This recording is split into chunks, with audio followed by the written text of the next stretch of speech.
하나님 아버지와 우리 주 예수 그리스도로부터 오는 은혜와 평강이 오늘 예배 자리에 나오신 모든 분들에게 함께하기를 우리 주님의 이름으로 축원합니다. 아까 특정 광고가 나왔을 때 여기 앞에 있으면 여러분들 표정이 잘 보이거든요.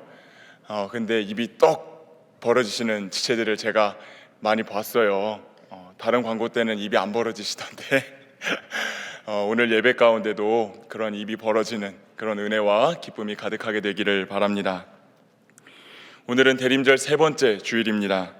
과거 이 땅에 오셨던 예수님, 말씀을 통해 오늘도 오시는 예수님, 그리고 장차 다시 오실 예수님을 기다리며 우리의 몸과 마음을 정돈하며 이렇게 기다림의 시기를 우리가 보내고 있습니다. 제 뒤에는 이제 대림절을 기념하는 촛불이 켜져 있는데 오늘 대림절 세 번째 촛불이 켜졌습니다. 다음 주 예배를 통해 네 번째 촛불이 켜지게 되면 머지않아 우리는 성탄의 아침을 맞이하게 될 것입니다. 그때까지 계속하여 몸과 마음을 잘 정돈하여서 성탄의 그리스도로 오시는 주님을 기쁨 가운데 기다리시는 그리스도의 청년들이 되시기를 축복합니다. 2주 전 대림절을 시작하며 여러분과 두 번의 말씀을 나누었습니다. 기다림의 자세는 어떠해야 하는가에 대해 나누었고 그 기다림의 시간을 무엇으로 채워야 하는가에 대해 이야기를 나누었습니다. 오늘은 우리의 기다림의 대상인 예수 그리스도가 어떤 분이신지에 대해 나누고 그분을 예배하는 우리의 모습이 어떠해야 하는가에 대해 우리의 예배를 돌아보는 말씀을 나누고자 합니다. 먼저 요한복음이 어떤 책인지를 간단히 보도록 하겠습니다. 요한복음의 중심 주제는 예수님은 누구신가입니다. 한번 따라해 보겠습니다. 예수님은 누구신가? 당시 요한복음을 읽게 되는 대중들은 유대인과 이방인들이었습니다. 그런데 이 요한복음은 이 두 집단에게 모두 예수님만이 유일한 구원자가 되신다라고 하는 것을 제시합니다. 다 함께 요한복음 1장 1절 말씀을 읽어보도록 하겠습니다. 태초에 말씀이 계시니라. 이 말씀이 하나님과 함께 계셨으니 이 말씀은 곧 하나님이시니라. 아멘.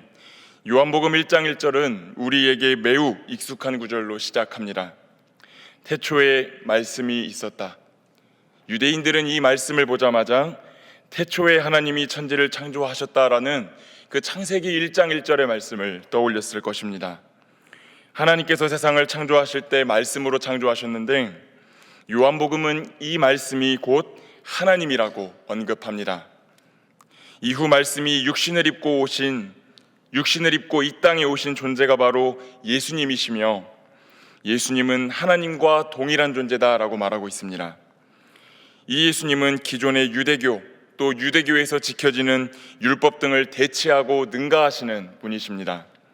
그래서 유대교에서 제시한 부분적인 구원 대신 완전한 구원을 주시는 분이 예수님임을 드러냅니다. 그래서 이스라엘인들이 익숙히 알고 있는 모세, 아브라함, 야곱 등 신앙의 인물들을 언급하고 그들보다 뛰어나신 분이 예수님이시다라는 논증을 자주 사용합니다. 더 나아가 당시 유대를 지배하고 있던 로마라는 나라는 헬라 철학의 영향을 받아서 이 세상을 이분법으로 바라보는 것을 익숙하게 여기는 나라였습니다. 요한복음의 저자는 자신의 책에서 빛과 어둠, 하늘의 세계와 땅의 세계 등을 언급하며 잠시 있다 사라지는 그림자 같은 세상에 그렇게 매여 사는 존재들에게 하늘의 참 본질의 세계를 계시해 주시는 분이 바로 예수님이다라고 설명합니다. 이렇게 요한복음은 유대인에게도 또 이방인에게도 오직 예수 그리스도만이 참 구원자가 되신다는 메시지를 전합니다. 그런데 여기서 한 가지 질문이 생깁니다. 그렇다면 유대인도 아니고 이방인도 아닌 이들은 구원의 대상이 될까요? 그 질문이 오늘 우리가 읽은 성경 한복판으로 우리를 데리고 갑니다. 오늘 본문은 예수님이 유대를 떠나사 다시 갈릴리로 가실세라는 말로 시작합니다. 당시 유대의 지리를 보면 예루살렘을 중심으로 한 유대라고 하는 지역이 남쪽에 있었고 예수님이 첫 사역을 시작하셨던 지역, 그 갈릴리 지역은 가장 북쪽에 있었습니다. 그리고 그 갈릴리와 유대 사이에 중간 지역에 사마리아라는 지역이 껴 있었습니다. 그런데 이 사마리아는 유대인들에게 있어 그 존재 자체가 불결했습니다. 이 사마리아 사람은 먼 과거 북이스라엘이 아수르라고 하는 나라에 멸망하고 포로로 잡혔을 때 이방 민족들과 강제로 결혼하게 만든 그 아수르의 그 혼혈 정책에 따라서 피가 섞여버린 이스라엘 사람들의 후예였습니다. 유대인들은 이 사마리아인들은 이방인들의 피가 섞인 사람들이라 하여 아주 멸시했고, 사마리아인들 역시 그런 유대인들을 극도로 혐오했습니다. 이 유대인들이 얼마나 사마리아 사람들을 혐오했는지, 유대인들이 갈릴리에서 예루살렘으로 가거나 아니면 예루살렘에서 갈릴리로 올라갈 때 이 사마리아라는 지역을 들리지 않기 위해서 일부러 먼 길로 우회해가지고 돌아갔습니다. 그러니 당시 이 사마리아, 또 사마리아 사람이라고 하면 멸시천대의 대명사였습니다. 출신이 좋지 않은 사람들, 불결한 사람, 하나님이 주시는 구원과 은혜에 의해서 배제된 사람이 이 사마리아 사람들이었다라는 것입니다. 오늘 성경은 그 사마리아에서 살아가는 한 여인을 소개하는데, 우리가 이 요한복음 4장을 계속해서 읽다 보면 이 여인은 단순히 출신뿐만이 아니라 삶 자체에 문제가 있었다라고 하는 것을 보게 됩니다. 오늘 본문 6절을 함께 읽어보도록 하겠습니다. 거기 또 야고보의 우물이 있더라. 예수께서 길 가시다가 피곤하여 우물 곁에 그대로 앉으시니 때가 6시쯤 되었더라. 이 여인이 나온 시간이, 물을 기르러 나온 시간이 6시쯤 되었다라고 말하고 있는데, 유대 시간으로 이 6시는 정오를 의미하고 로마 시간으로는 오후 6시를 의미합니다. 이 6시가 정확히 어떤 때를 의미하든지 간에 사람이 없는 시간을 의미했고, 이 여인은 사람들의 눈을 피해 살아가는 사람이었다라고 말하고 있습니다. 단순히 배척을 당하는 인생이 아니라 자기 자신이 스스로를 배척하고 외롭게 고립시키는 인생이었다라고 하는 것을 우리는 보게 돼요. 예수님이 찾아오셔서 그 여인을 향해 물을 달라라고 요청하셨습니다. 그러나 여인은 유대인이 사마리아인에게 어찌 물을 달라 하며 퉁명스럽게 대답합니다. 관계를 맺으려고 하지 않는 거죠. 더 나아가 그녀에게 영원히 목마르지 않는 생수를 줄 수 있다고 말씀하시는 그 예수님의 말씀을 전혀 믿지 않습니다. 요한복음 4장 11절에서 12절 말씀을 한번 읽어보도록 하겠습니다. 여자가 이르되 주여 물 기를 그릇도 없고 이 우물은 깊은데 어디서 당신이 그 생수를 얻겠사옵나이까? 우리 조상 야곱이 이 우물을 우리에게 주셨고 또 여기서 자기와 자기 아들들과 짐승이 다 마셨는데 당신이 야곱보다 더 크니이까? 여인이 말합니다. 물 기를 그릇도 없는 주제에 무슨 물을 줄 수 있다고 말합니까? 이 지역 사람들에게는 무려 믿음의 조상 아브라함의 손자인 야곱이 주었던 우물이 있는데, 본인이 마실 물도 없어서 나에게 물을 구하는 남루한 당신이 이 야곱과 견줄 수가 있습니까? 지금 여인이 이렇게 물어보고 있는 것입니다.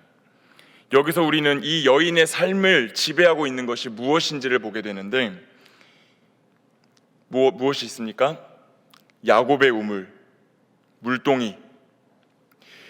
이 야곱의 우물, 그것은 당시의 사마리아 사람들이 우상처럼 받들던 것이었습니다.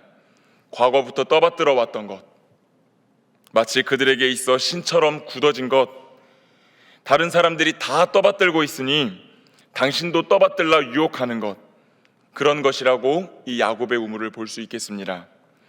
또 이 여인이 들고 있던 물동이는 날 살게 해준다라고 느끼게 하는 어떤 것입니다. 이것만 있으면 적어도 살아갈 수 있다고 여기게끔 하는 것, 이걸 가지고 무언가를 하면 굶을 일을 없다고 생각하며 붙들고 있는 모든 것을 의미합니다. 즉 이 여인은 헛된 전통과 미신, 우상을 붙들고 살아가는 사람이었다라는 것이지요. 그뿐만이 아닙니다. 이 여인은 또 다른 치명적인 약점을 하나 더 가지고 있었습니다. 다 함께 요한복음 4장 16절에서 18절까지의 말씀을 읽겠습니다. 이르시되 가서 네 남편을 불러오라. 여자가 대답하여 이르되 나는 남편이 없나이다. 예수께서 이르시되 네가 남편이 없다 하는 말이 옳도다. 너에게 남편 5이 있었고 지금 있는 자도 네 남편이 아니니 네 말이 참되도다. 예수님과의 대화에서 그녀가 남편이 5이나 있었고 지금 있는 사람도 남편이 아니라고 하는 것을 볼 때 그녀에게는 결혼 생활에 문제가 있었습니다. 물론 요한복음의 본문은, 요한복음의 저자는 그녀가 5남편을 두었다는 것에 도덕적인 비난을 가하지는 않습니다. 여인 탓인지 아니면 바람기 있는 남성들에게 이용만 당하며 딱한 세월을 살아온 것인지에 대해선 우리가 알 길이 없습니다.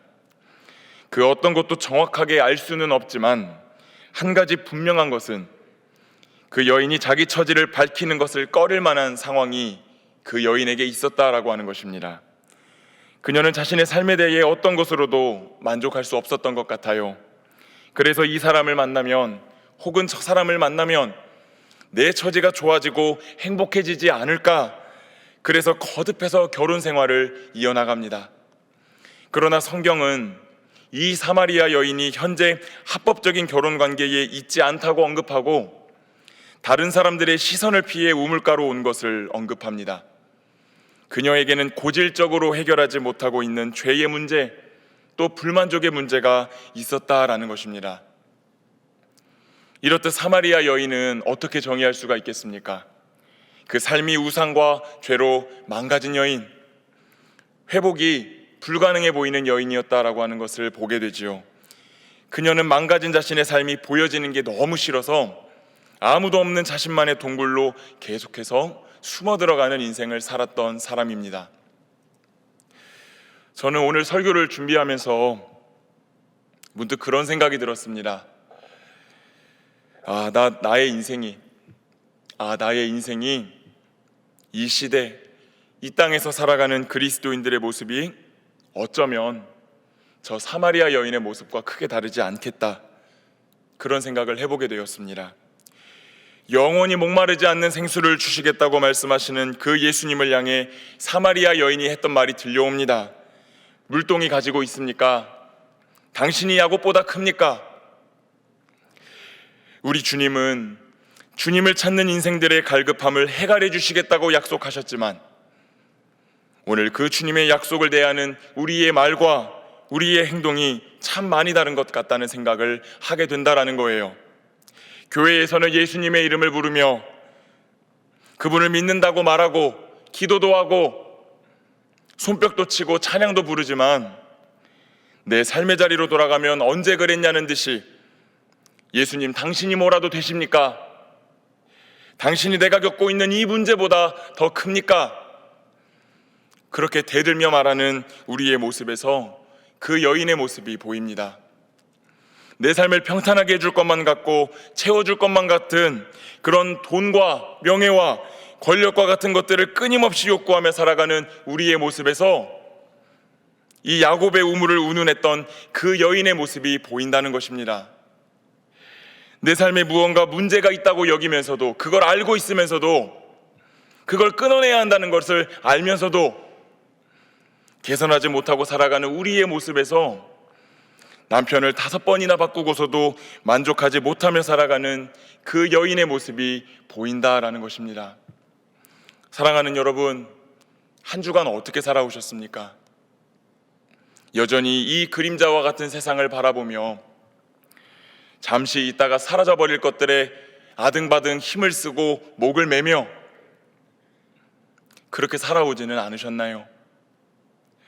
내게 기쁨을 줄 수 있을 것이라고 여겨지는 것들을 어떻게든 붙잡아 봤지만 허탈감만 느끼다가 이 자리에 나아오시지는 않았습니까? 그 과정에서 하나님의 아들로, 하나님의 딸로 살아가는 그 기쁨은 온데간데 다 잃어버리고 하나님의 낯을 피해, 사람의 낯을 피해 자신만의 동굴로 점점 깊이 들어가고 있는 그런 분들은 계시지 않으십니까? 저는 이런저런 생각을 해보며 또 말씀을 묵상하고 설교를 준비하고 또 제 삶을 성찰해 보기도 하면서 그 고민의 끝에 이런 질문을 한번 던져보았습니다. 이런 우리를 하나님이 사랑하시는가? 이런 우리를 하나님이 사랑하셨는가? 거기에 대한 주님의 음성이 오늘 여기에 있습니다. 다 함께 요한복음 4장 4절 말씀을 읽도록 하겠습니다. 사마리아를 통과하여야 하겠는지라. 아멘. 그래서 오늘 성경은 다음과 같이 말합니다. 사마리아를 통과하여야 하겠는지라. 사마리아를 통과하여야 하겠는지라.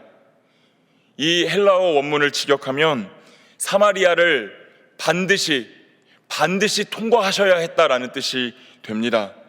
여러분, 제가 앞서 설교에서 무엇이라 말씀드렸습니까? 이 유대인들이 사마리아를 경유해서 여행을 했다고 했습니까? 그렇지 않았다고 했습니까?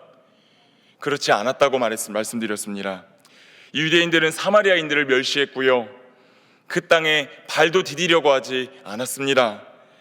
먼 길을 우회하여 돌았고, 왜 저런 존재들이, 왜 저런 것들이 저기에 있어가지고 내 여행길을 이렇게 피곤하게 하는 것인가라고 저주하며 그 사마리아를 우회해서 돌아갔다라고 하는 거예요. 그러나 우리의 주님은 그 사마리아, 그 비참하게 살아가는 한 여인을 만나주시기 위해 사마리아에 반드시 가셔야겠다고 생각하셨고, 그 발걸음을 멸시천대받는 지역으로 옮기셨다라고 말씀하고 있습니다.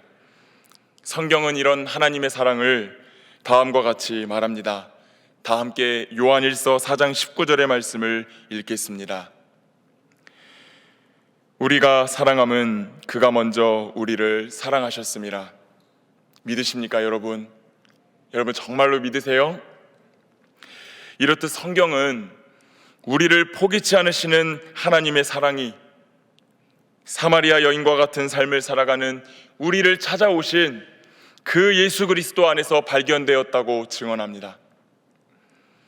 예수님은 말씀을 나누지 않아도 알고 계셨겠지요. 이 여인이 얼마나 많은 문제를 가지고 있는지, 얼마나 잘못된 삶을 살고 있는지, 얼마나 문제가 충만한 삶을 살고 있는지 이 예수님은 말을 하지 않아도, 대화를 나눠보지 않아도 다 알고 계셨을 거예요. 그러나 그 여인을 비난하거나 정죄하지 않으셨습니다. 너 인생에 참 문제가 많구나, 얼른 회개하고 나를 믿어라 라고 말씀하지 않으시고 오히려 물 좀 달라는 부탁의 말씀을 하십니다. 그렇게 그 여인이 소중하다고 생각하는 그 가치에 대해 언급하며 그 여인에게 대화를 거시고 그 눈높이를 맞추어 주십니다. 대화하기 위해 예수님이 이 사마리아에 오셨어요. 아니나 다를까 머자나 예수님은 유대인 남자가 왜 나한테 말을 거냐는 그 퉁명스러운 대답, 당신이 뭐라도 되냐라는 버릇없는 그 사마리아 여인의 대답에 직면하십니다. 그러나 예수님은 포기하지 않으시고 그 여인에게 내가 너에게 영원한 생수를 줄 수 있다라고 거듭해서 말씀하십니다. 여인은 말은 이렇게 했지만 그 물이 갖고 싶었을까요? 아니면 덜 갖고 싶었을까요? 정말 너무 갖고 싶었습니다. 그래서 예수님에게 이렇게 말합니다. 줄 수 있으면 줘보시라고. 그게 있으면 내가 한사코 여기에 물 기르러 오면서 혹시라도 사람을 마주치지 않아도 되니까 그 물을 나에게 좀 줄 수 있으면 줘보라고. 예수님과의 대화가 계속해서 진행되고 있지만 그 여인은 여전히 자신의 문제와 아픔에서 헤어나오지 못하고 있다라고 하는 것을 우리는 보게 됩니다. 그러자 예수님이 말씀하십니다. 네 남편을 불러오라 라고 말씀하시죠. 그 여인이 겪고 있는 문제를 언급하시며 하나님과 사람의 낯을 피해 숨어 들어가는 그 동굴로부터 그 여인을 꺼내주시기 시작하십니다. 갑작스러운 질문에 말문이 막힌 여인은 나는 남편이 없다라고 거짓말합니다. 그러나 예수님이 자신의 속사정을 훤히 알고 있는 것을 깨닫게 되고 그제서야 이 존재가 누구인가에 대해 다시 보기 시작합니다. 그리고 보다 더 진지하고 궁금한 그 질문을 가지고 예수님에게 이렇게 물어봅니다. 다 함께 요한복음 4장 19절에서 20절의 말씀을 읽겠습니다. 여자가 이르되 주여 내가 보니 선지자로소이다. 우리 조상들은 이 산에서 예배하였는데 당신들의 말은 예배할 곳이 예루살렘에 있다 하더이다. 여러분, 우리는 여기서 이 여인이 변해가고 있다라고 하는 것을 보게 됩니다. 자신을 찾아온 예수님과 대화를 하는 과정에서 자신의 삶 가운데 문제가 있다라고 하는 것을 알게 된 다음에 이 여인이 지금 무엇을 물어보고 있습니까? 어디에서 예배를 드려야 합니까? 라고 지금 예수님에게 묻고 있다라는 거예요. 이렇듯 사마리아 여인이 갖고 있는 문제들은 그냥 일상에서 일어나는 단순한 잠깐 있다가 사라지는 아니면 흔히 일어나는 그런 문제들이 아니라 더 근본적으로 예배가 무너졌기 때문에 찾아오는 그런 영적인 문제였다라고 하는 것을 우리는 보게 되는 것이죠. 어디에서 예배를 드려야 될지, 어디에서 예배를 드려야 이 내 고통스러운 삶과 이 문제와 이 고통들이 해결이 될지를 묻는 그 사마리아 여인을 향해 우리 예수님이 해답을 주십니다. 다 함께 요한복음 4장 24절의 말씀을 읽도록 하겠습니다. 하나님은 영이시니 예배하는 자가 영과 진리로 예배할지니라. 아멘. 예수님은 예배지가 중요한 것이 아니라 예배자가 중요하다라고 말씀하십니다. 그리고 영과 진리로 예배하라라고 말씀하세요. 근데 여러분, 우리가 여기서 정말 오해하기가 정말 쉬운 구절인데, 여러분, 우리가 기도할 때 흔히 그런 말들 많이 들어보지요. 신령과 진정으로 예배드리게 해달라. 여러분 많이 들어보셨죠? 그 번역이 이 구절에서 나온 건데, 이 구절에서 영과 진리라는 단어를 개역 한글 성경에서는 신령과 진정이라는 말로 번역해가지고 우리는 이 말을 들으면 우리의 목청을 높여가지고 찬양을 해야 되고 내 감정을 극도로 끌어올려가지고 고양시켜서 춤을 추고 뜨겁게 예배하라라는 의미로 받아들이기가 쉽습니다. 그러나 요한복음에서 이 말하는 영은 성령을 의미합니다. 성령 하나님. 그리고 진리는 예수님을 의미하지요. 요한복음에서 예수님이 무엇이라 말씀하셨습니까? 내가 길이요 진리요 생명이니 라고 말씀하셨습니다. 그러니 영과 진리로 예배를 드리라라고 하는 것은 내 어떤 뜻과 내 어떤 의지를 가지고 내 목소리를 높이고 기도하면서 하나님께 나아가는 것, 그거 중요하지만 그걸 더 넘어서서 참 성전이 되어주시는 진리이신 예수님 안에서 그분이 보내주시는 성령을 의지하여 예배를 드려야 된다라고 말씀하고 계시는 것입니다. 다른 어떤 것이 아니라 예수님의 이름을 부르며 그분의 은혜를 간구하는 모든 자리가 예배의 자리가 된다고 우리 주님이 말씀하시는 것이지요. 사랑하는 여러분, 오늘 본문을 한번 유심히 보시면 이 여인이, 예수님과 대화하고 있는 사마리아 여인이 이미 예배하고 있구나라고 하는 것을 우리는 보게 됩니다. 아무런 소망도 아무런 희망도 없이 살아가는 자신을 향해 찾아오신 예수님 앞에서 때론 불평을, 때론 질문을 털어놓습니다. 그럼에도 나와 눈을 맞추시고 너에게 필요한 것을 줄 수 있다고 말씀하시는 예수님 앞에서 그것을 달라고 간구합니다. 내 삶의 문제를 정확하게 알고 계시는 그분 앞에서 어떻게 예배해야 하는지, 내가 어떻게 살아야 하는지를 질문하고 해답을 듣습니다. 그 과정에서 이 여인의 문제들이, 이 여인의 아픔들이 해석되고 해결되기 시작하는 것이지요. 다른 어떤 것이 아니라 나를 찾아오신 예수님을 붙들고 그분과 대화하는 예배가 드려지니까 어그러졌던 모든 것들이 회복되고 하늘의 축복이 임하기 시작했다라고 오늘 성경은 우리에게 증언하고 있습니다. 사랑하는 여러분, 이 여인이 이 다음에 어떻게 하시는지 한번 보실래요? 다 함께 요한복음 4장 28절에서 29절을 읽어보도록 하겠습니다. 여자가 물동이를 버려두고 동네에 들어가서 사람들에게 이르되 나의 행한 모든 일을 내게 말한 사람을 와보라. 이는 그리스도가 아니냐 하니. 아멘. 우리 아이가 달라졌어요가 아니라 우리 사마리아 여인이 달라졌어요. 예수님을 경험하니 참 성전이신 예수 그리스도를 통해 하나님을 경험하고 나니 이 여인이 달라진 것입니다. 과거 이 여인은 물동이를 의지하는 사람이었습니다. 이거 있으면 그래도 먹고 마시고 살 수는 있다고 생각하는 사람이었어요. 그런 그녀가 물동이를 버려두고 사람들을 향해 달려나갑니다. 그 달려가는 여인은 과거에 그 누구도 마주하기 싫어서 사람들이 아무도 나오지 않는 6시의 인생을 살아가는 사람이었습니다. 그러나 그녀가 자진해서 마을 사람들을 향해 달려가고 그리스도를 증언하기 시작합니다. 그러자 은혜를 넘어서는 은혜, 역사 위에 역사가 일어납니다. 다 함께 요한복음 4장 39절에서 42절의 말씀을 한번 읽어보도록 하겠습니다. 여자의 말이 그가 나의 행한 모든 것을 내게 말하였다 증거하므로 그 동네 중에 많은 사마리아인이 예수를 믿는지라. 사마리아인들이 예수께 와서 자기들과 함께 유하기를 청하니 거기서 이틀을 유하심에 예수의 말씀을 인하여 믿는 자가 더욱 많아 그 여자에게 말하되 이제 우리가 믿는 것은 내 말을 인함이 아니니 이는 우리가 친히 듣고 그가 참으로 세상의 구주신 줄 알미니라 하였더라. 아멘. 이제는 그 여인 한 사람의 삶이 바뀐 것이 아니라 수많은 사마리아인들의 인생이 바뀌기 시작했다라고 말합니다. 이제 사마리아 여인은 모욕과 수치를 안고 살아가는 인생이 아니라 예수 그리스도를 증거해준 귀한 선물과도 같은 인생을 살아가게 되었습니다.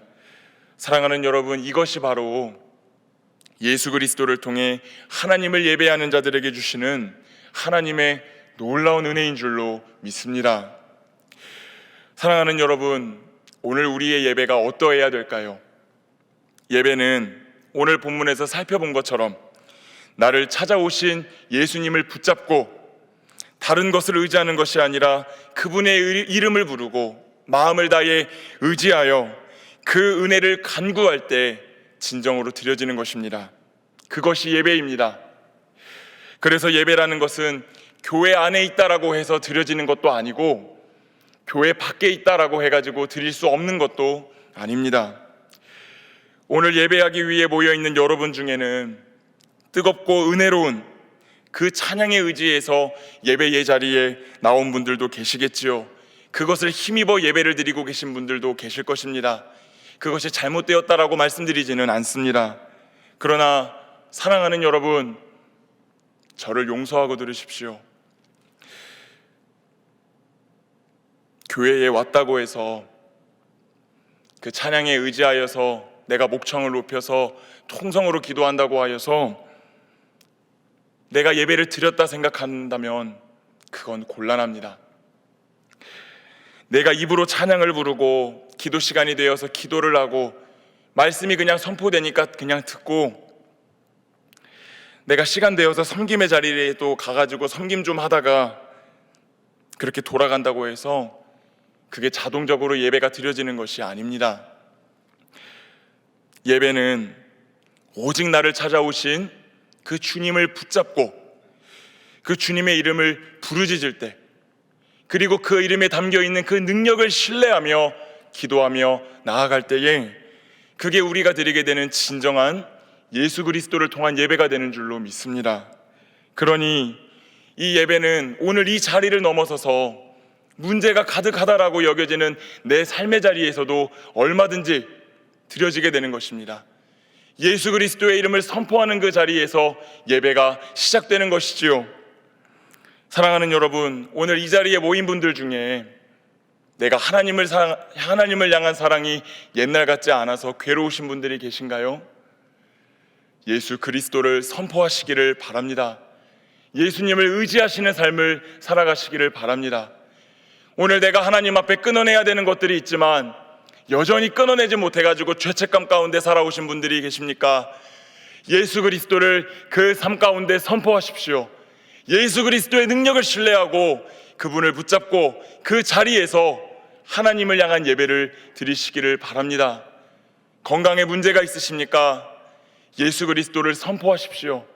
내 관계에, 내 가정에, 내 공동체에 어떤 어려움이 있다면 그 자리에서 능력의 이름, 그 예수 그리스도를 선포하는 삶을 살아가시는 그런 주님의 청년들이 다 되시기를 우리 주님의 이름으로 축복합니다.